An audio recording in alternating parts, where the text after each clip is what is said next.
एक छोटे से गांव में एक पुराना किला खड़ा था, जिसे लोग भूतिया किला कहते थे। इस किले के बारे में कई तरह की कहानियां सुनी जाती थीं। लोग कहते थे कि रात के समय किले में अजीब आवाजें आती थीं, जैसे किसी का चीखना चिल्लाना। कई लोग जिन्होंने रात के वक्त किले के पास जाने की कोशिश की, वे अचानक लापता हो गए थे। एक दिन गांव में एक युवक, राजेश, जो काफी साहसी था, ने फैसला किया कि वह रात में किले के अंदर जाएगा और यह पता लगाएगा कि क्या सच में वहां कुछ भूत प्रेत हैं। उसने अपने दोस्तों को बताया और सभी ने उसे चेतावनी दी, लेकिन राजेश नहीं माना।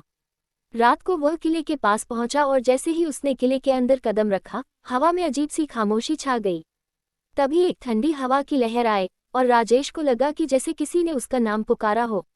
वह डरते हुए अंदर बढ़ा और देखा कि एक पुराना दरवाजा खुला था।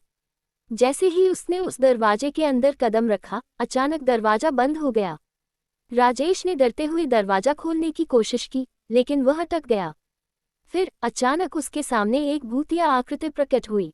उसकी आंखें पूरी तरह से काली थीं और उसका चेहरा भूतनी जैसा था। भूतनी ने धीरे धीरे राजेश से कहा, तुमने किले में आकर मेरी शांति भंग की है, अब तुम्हें इसकी सजा मिलेगी। राजेश के पैरों तले जमीन खिसक गई, लेकिन उसने हिम्मत जुटाई और कहा, तुम कौन हो और मुझे क्यों सजा दे रहे हो? भूतनी ने जवाब दिया, मैं इसी किले की रानी थी। मेरे पति ने मुझे धोखा दिया और मुझे इस किले में ही मार डाला। अब मैं यहाँ फंसी हूँ और जिन लोगों को ये किला दिखता है, उन्हें शापित कर देती हूँ। राजेश ने देखा कि भूतनी का रूप धीरे धीरे धुंधला होने लगा और वह अंत में गायब हो गई। उसके बाद किला फिर से शांत हो गया और राजेश किसी तरह बाहर निकलने में सफल रहा।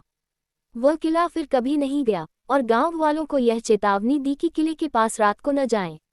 आज भी वह किला गांव में भूतिया किले के नाम से जाना जाता है और लोग उसे रात के समय दूर से ही देख लेते हैं, लेकिन वहां जाने की हिम्मत नहीं जुटाते। इस तरह की कहानियां हमें ये सिखाती हैं कि कभी कभी हमें अपने डर का सामना करना पड़ता है, लेकिन अजनबी और रहस्यमयी जगहों से दूर रहना बेहतर होता है।